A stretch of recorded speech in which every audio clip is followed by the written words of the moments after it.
Welcome. I am currently working on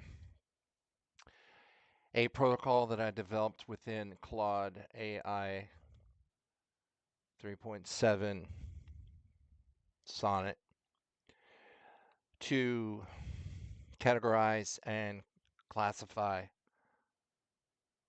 declassified documents relating to events of chemical exposure of veterans after the first Gulf War at Khamisiyah Weapons Depot facility in Iraq in 1991.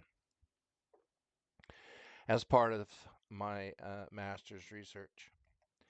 These are a fairly large body of documents that were collected in my time working in Washington as veterans advocate, as well as years subsequent, which it's been 28 years. Uh, Many of these documents are now scattered all over the internet and or have been pulled down by the DoD, which I'm only beginning to confront them about, but myself and a number of other Gulf War advocates have a significant repository of such documents. But they there is no comprehensive picture of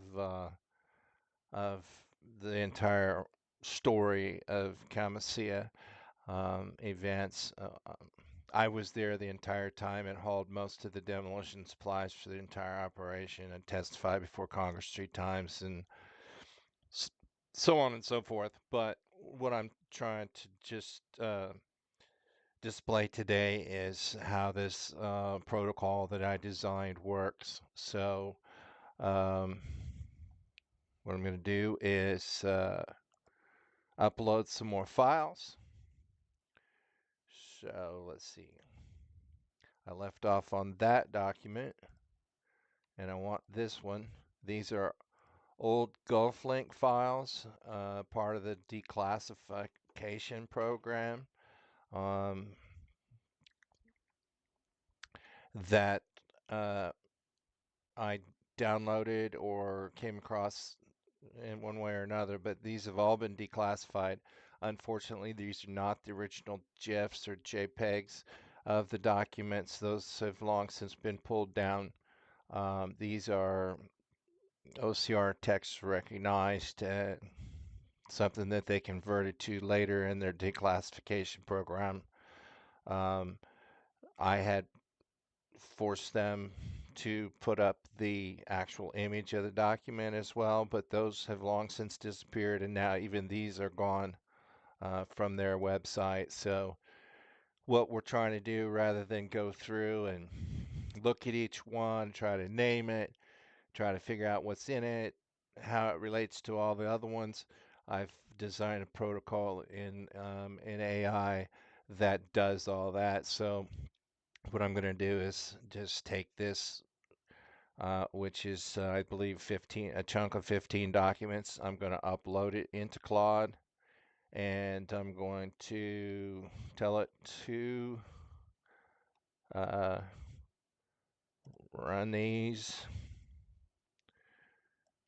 What I've got is this protocol right here is the portable classification protocol. It's portable because I can, once I run out of chat tokens in this particular chat string of Claude AI, I mean, it's only going to do so much um, before it's reached its capacity and I have to start another chat.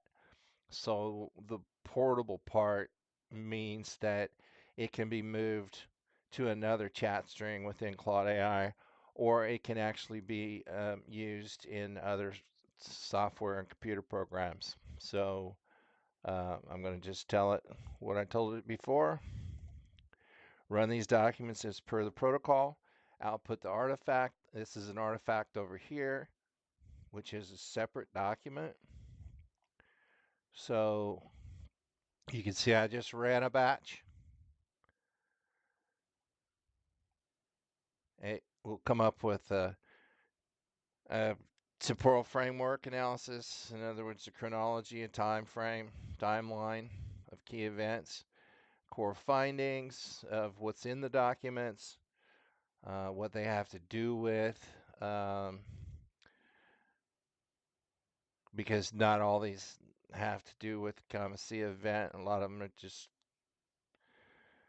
there was a number of incidents investigated following the Persian Gulf War. I'm specifically looking at um, Bunker 73 that was destroyed on March 4th, 1991. And then this is also comes up with contradictory evidence, um, evidence gap assessment, confidence rating. It evaluates, the source, and there's a whole um, protocol just for evaluating how how viable that the information in the document is. So I'm going to tell it to run, and you're going to see how fast and how well this works. Let's see. Uh, I'm going to tell it to update the artifact because it's already at output one. So I'm going to have it revise the existing one so that it adds it to this knowledge base, and then click run. And what you're going to see over to the right is it's making the changes as it ran it. So it's changing the core findings, adapting it to the new documentation, and including it in the summary and output.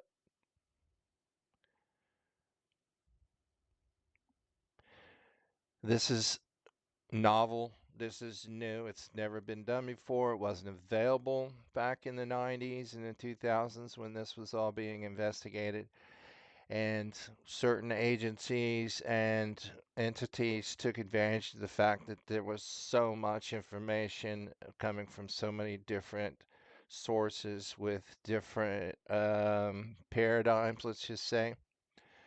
So that was used to certain agencies' advantage in convoluting the outcomes of reports that were about those certain agencies and done by those agencies and released by those agencies, and they were not peer reviewed, but they were investigated by committees from the Senate to special advisory committees and whatnot. But eventually, by the time all this wrapped up, even a lot of those committees, especially the independent ones that were assigned by the White House, were, I guess, infiltrated and orchestrated for certain outcomes. What this document classification and analysis framework does is goes through in a scientific and non-biased method of finding those contradictions and pointing out those certain things that were convoluted, whether just due to the complexity of the narrative or intentionally guiding and diverting investigations and conclusions and outcomes. So I think because of its size, it's paused, so I have to type in continue so that it can keep going.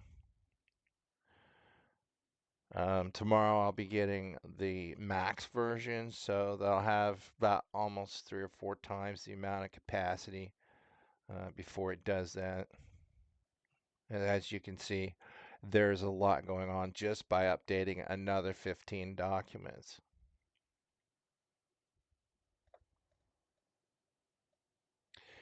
And this is really kind of the first trial hard run of incorporation, so I've got to find a better way to output these into what they call artifacts so that it doesn't have to go through this whole updating thing. So then over here on the left, it'll give a summary. Added 15 new documents, key events, additional findings, evidence of specialized desert optimized nerve agents, pre-war protective measures, possible Scud warhead. So, that's what this does is it takes, 15 intelligence documents that otherwise look like if you were to open, I'm having trouble with my computer is running real slow right now for some reason. It's time for a new one. Um, let's see. I think I can open one up. So these documents look like this. So here's got a date up here. So this would have been um, January 18th at 6 o'clock in the morning, Riyadh time of January 91. So this would have been before the air war. These are all the entities that received this piece of intelligence, and it looks like this was largely naval because it went to the Saratoga, Midway, Kitty Hawk, American Nimitz. These are all aircraft carriers. Missouri is one of the last two. The Missouri and the Wisconsin were battleships that were there. There's the Wisconsin. So this went to some serious naval entities as well as all their bases. And then CENTCOM, which was at MacDill in Tampa, which is just Central Command that was in charge of running the war. Riyadh, um, 18th Airborne Corps, Pearl Harbor, Washington, D.C. So this was a high-level document, special intelligence problem cable. So these are all the redactions,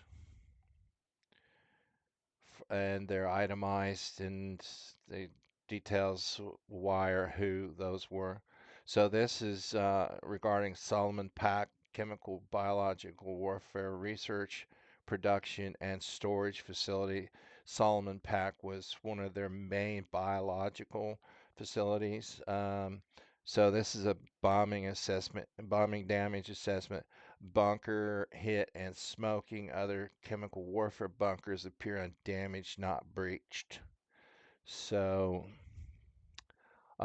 this is pretty high level stuff when you're dropping bombs on an active, live uh, chemical biological warfare production and storage facility in the beginning days of the air war, which I'm not sure. No, I'm sorry.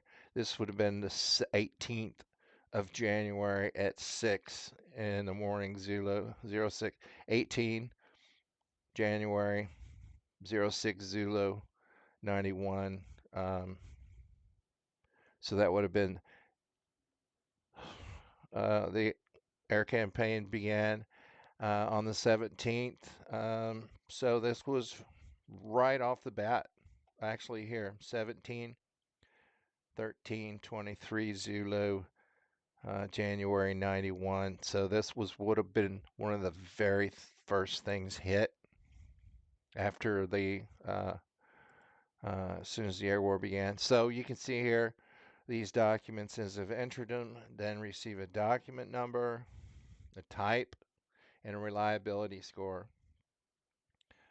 Um, I'm not going to go into how that reliability score is calculated. It's a formula based on the type of document, where it came from, who evaluated it, whatnot. But these are going to score pretty much max 20 because they are considered actual um, reports. This one down here is like a technical intelligence update, score to 16, just because it doesn't carry the same level of authenticity. It's more subjective. Um, so then here you've got a timeline from October 1990. And let's see. So that document right here is January 17, 91. Gulf War air campaign begins targeting Iraqi CWBW facilities. And it covers document 3 through document 16. And the confidence rating is C5, which I believe is the max. So that's a total score of confidence rating. Then it categorizes it in here, core findings on the chemical warfare program. That document is, let's see, again, February 17th. So that was, okay, initial damage to bunker at Solomon Pack, document 22. Um, chemical, this is all prior to production, chemical delivery systems, core findings on the biological. So this really just really takes these documents and works them over and puts them in the perfect categorization. So here we go. Solomon Pack facility suffered significant damage during the air campaign with destruction of refrigerator bunkers that were likely used for biological agent storage, which was more than likely probably anthrax and botulism. So you can see that it tracks that document and the information, then it applies it further. Um,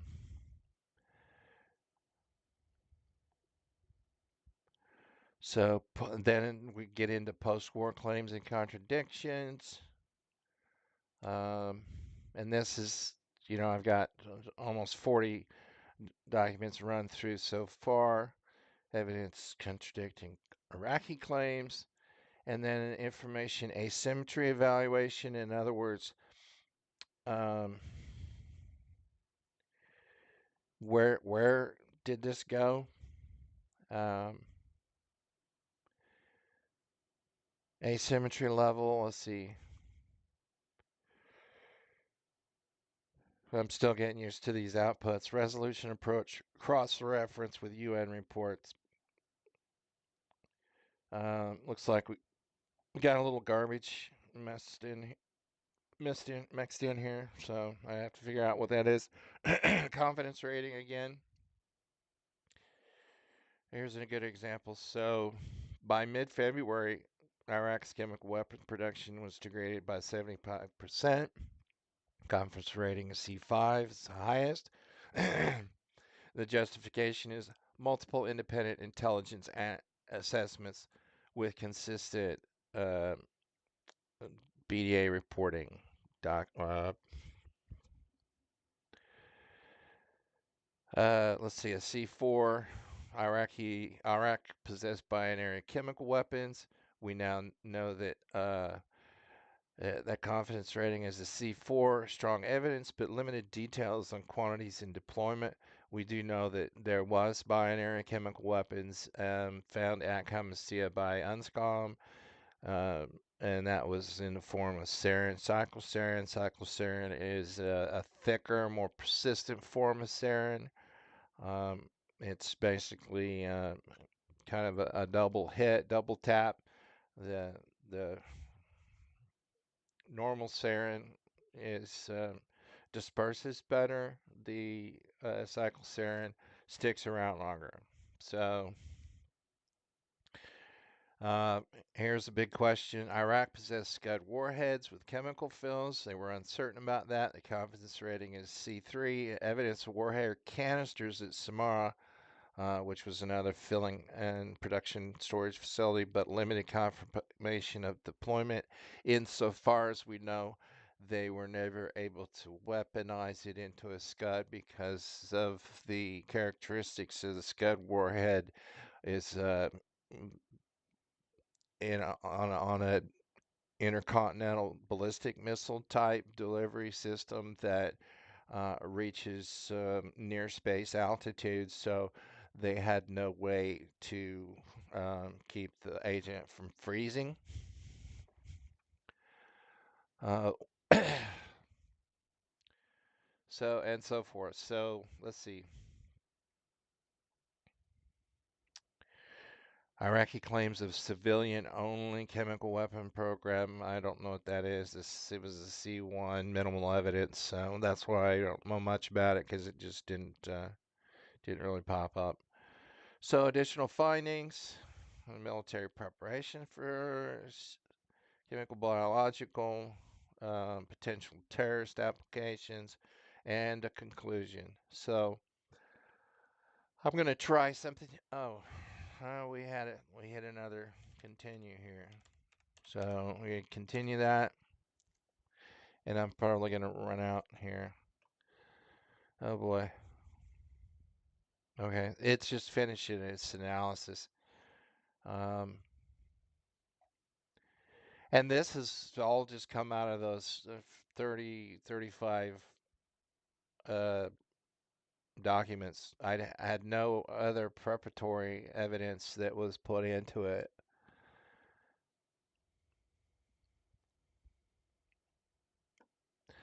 Artillery and rocket systems. The rockets that were found at Khamisiyah were the 122 millimeter multiple rocket launchers system, Russian, the BM-21s.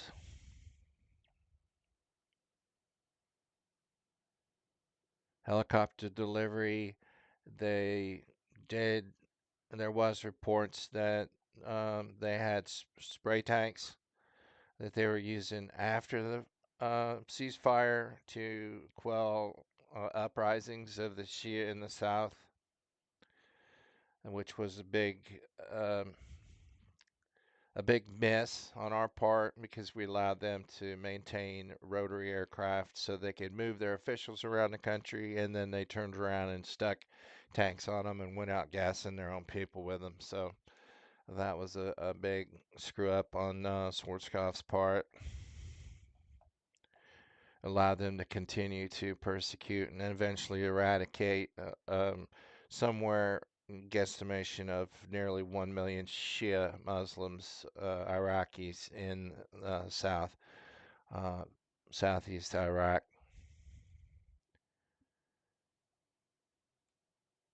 which um, instituted the implementation of the no-fly zones, which Saddam continually pressed against. Uh, I know that President Clinton, I believe it was Operation Desert Fox, was a pushback on a lot of those incursions.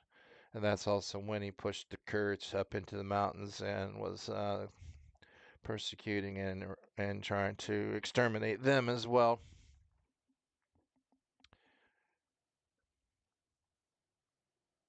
So it's just finishing up its analysis here.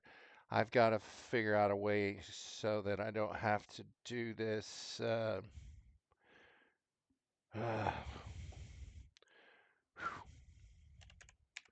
Because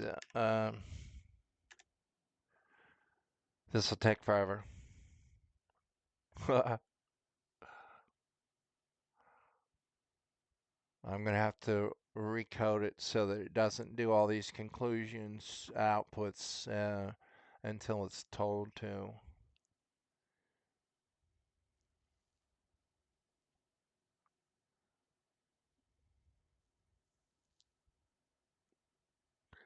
So I'm not sure how to do that, but I'm going to test this.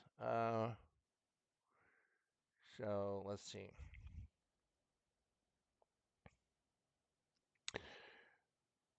I'm going to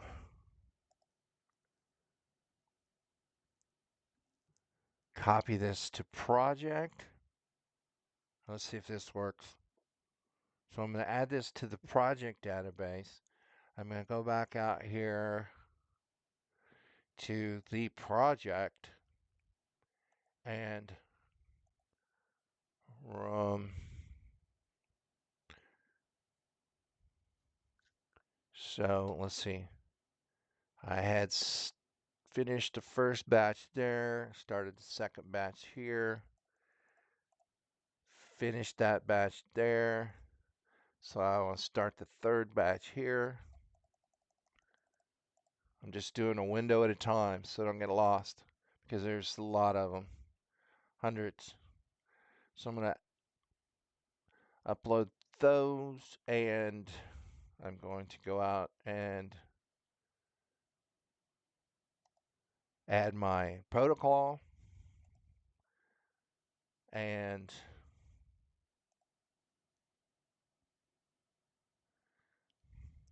run documents per protocol and output to artifact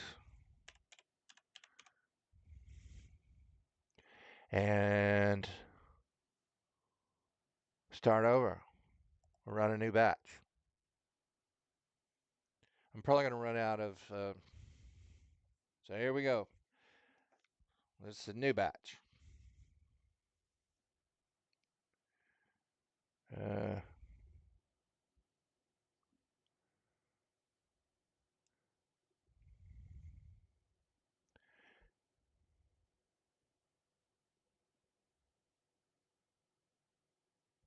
I'm not sure what it's doing here.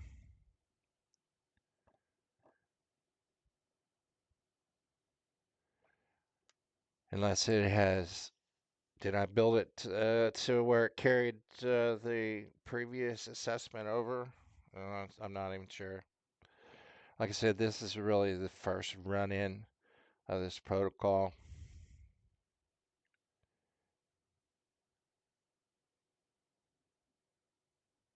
No, didn't do it right.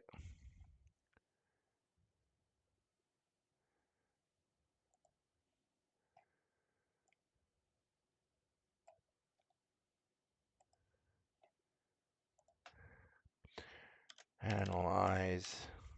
So I haven't even figured out yet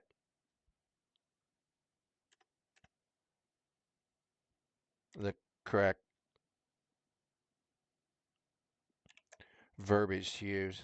Um, documents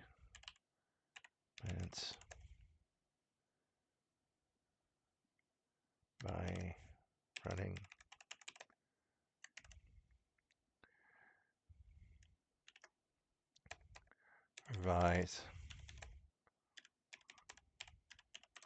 revise the artifact. There we go. Just got to tell it right. It's one thing about Claude. It does some amazing stuff, but if it's not doing what you tell it to do, it's because you didn't tell it right. Pretty simple.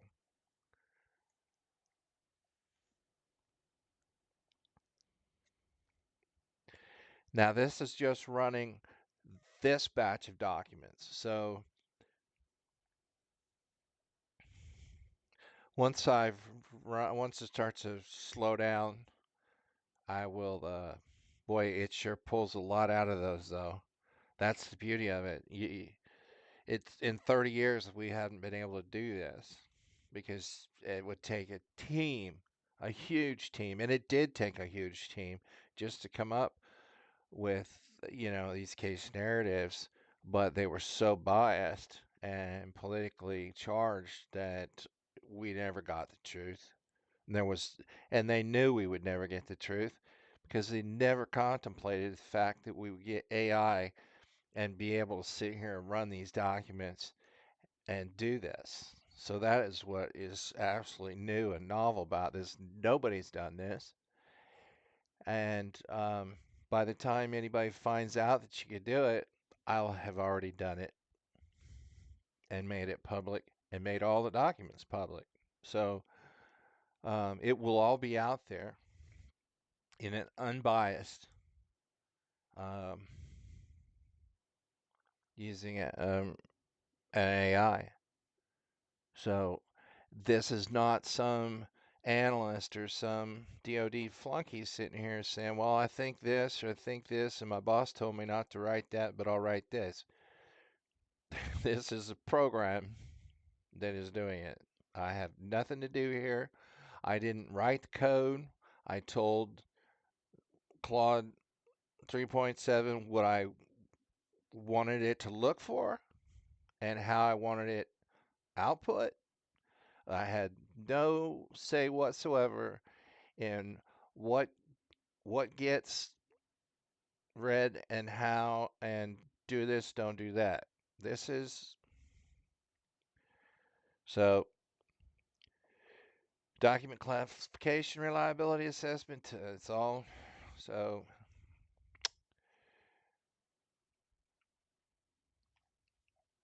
So we're gonna repeat just what we did before, and we're gonna put another batch.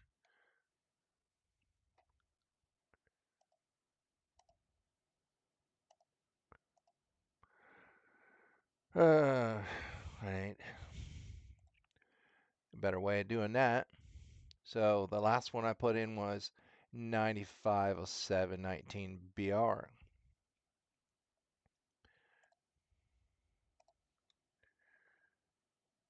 Whoop.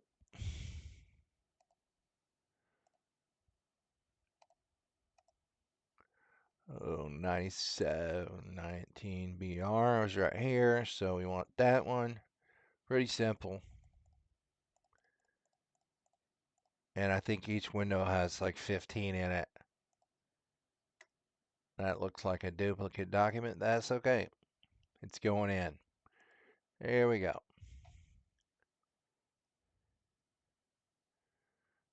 Run the document. No, I tried that before and it didn't work. So we're going to say this and revise the artifact. Pretty much the same thing. Oops, that didn't work.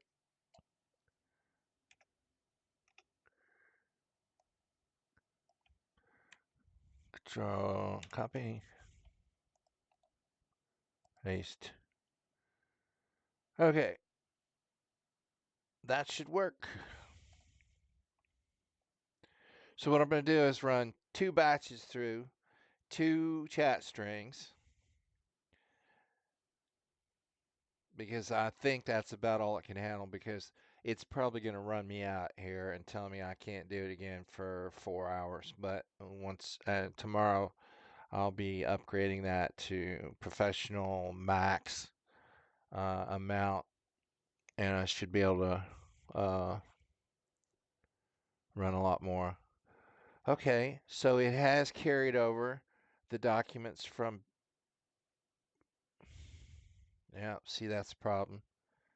Is it's every time it's going to duplicate document IDs. So I need to write a new protocol so that I can output these batch runs together and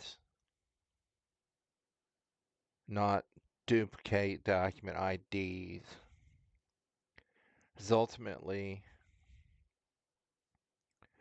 every single document that I ever run through here, and it's going to be everything from congressional testimonies to eyewitness interviews that the DoD did,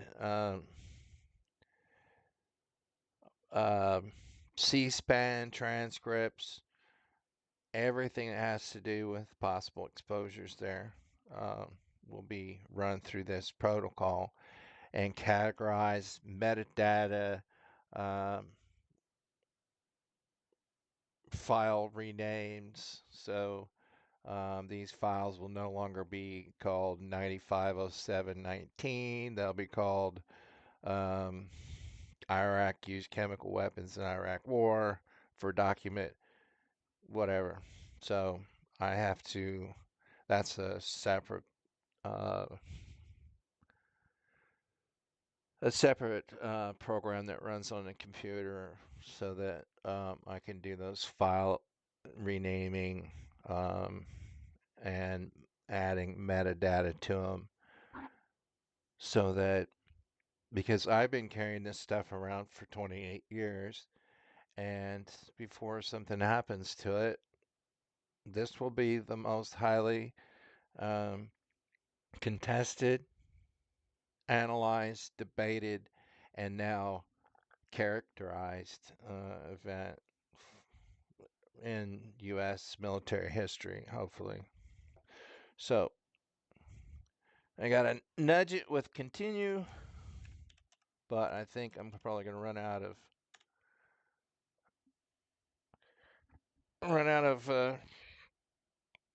what they call tokens. I think right now on this plan, it's you get 300,000. So in other words, it's 300,000 word associations or whatever it thinks. 300,000 computations. Who knows? Ask an AI guy. So it finished. So that was batch number 2 of this one. So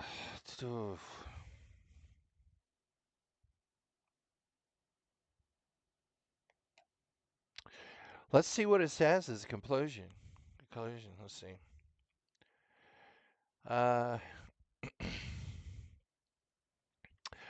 While post-war Iraqi claims attempted to minimize the extent and military nature of these programs, the documentary evidence strongly contradicts these assertions, indicating instead a substantial state-sponsored weapons program with military doctrine for employment. The August 1991 admission of biological research while denying weapons production appears to have been a limited acknowledgement to explain evidence that inspections might discover, as does the 1991 claim that the chemical weapons program was entirely civilian. Okay, in other words, yeah, it wasn't militarized, despite extensive evidence to the contrary. Um,